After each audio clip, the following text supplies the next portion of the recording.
Hi everyone. So I'm here in Pouch Cove, Newfoundland on an artist residency. And I've never been on an artist residency before. And one question that I had was how to deal with my paint. At my own studio, I usually pre-mix my paint for most of the painting. Like I pre-mix all of my colors. And then I have a tray with a lid on it.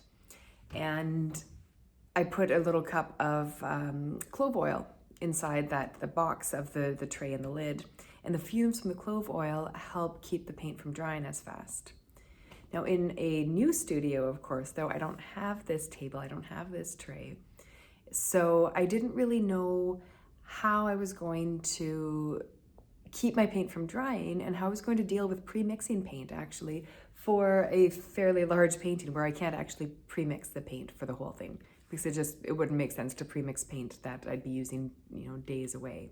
So I just thought I'd share what I ended up doing and what's been working really well for me. So I have two palettes that I'm working with, a larger glass palette and a smaller handheld wooden palette. I mix my paint on the glass palette and either paint directly from the glass palette if it's at the right height, or if I'm working lower down or higher up, I transfer it onto the wooden palette and then hold it in my hand while I'm working.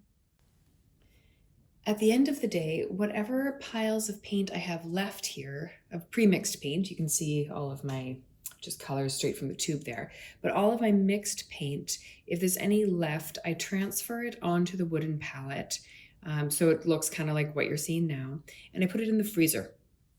And the freezer stops the paint from drying. And in the morning, like today, I take the paint out and I leave it for maybe half an hour just so it has a chance to thaw. And then I'll transfer all of these little blobs back to my glass palette so I can continue mixing them and using them. I've been able to kind of keep this paint going in a way because if I need to mix a color that's, say, similar to this color, I'll just use that and change it rather than mixing a brand new batch of paint. So it's been really good for kind of starting off with some mixtures of colors that I've been using throughout the painting, and also not really wasting paint.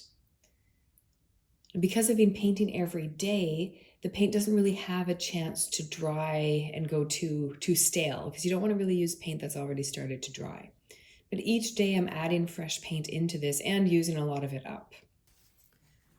So I've taken this from the freezer this morning and I've let it thaw for about half an hour.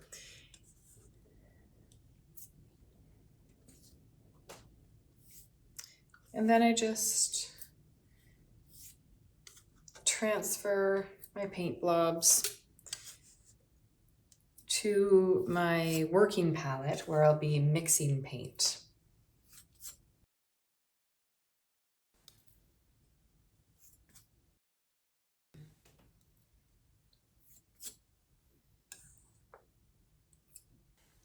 Then I gently scrape off the excess paint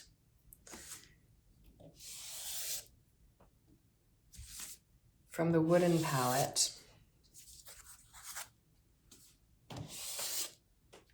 So it's ready to use. So now I can mix the colors that I'm going to use today and either use these ones if they're similar enough, sort of as a starter, or just mix a brand new color. And whether these get used up or not is not really essential. It's just that, they're there, and if I can use them, great. This is my palette at the end of the day. I've been using my glass palette today, not the wooden palette. And I want to keep some of these mixtures of paint. So I'm just going to take them off of the glass palette, put them on the wooden palette, and pop them in the freezer, and then they're ready for when I need them.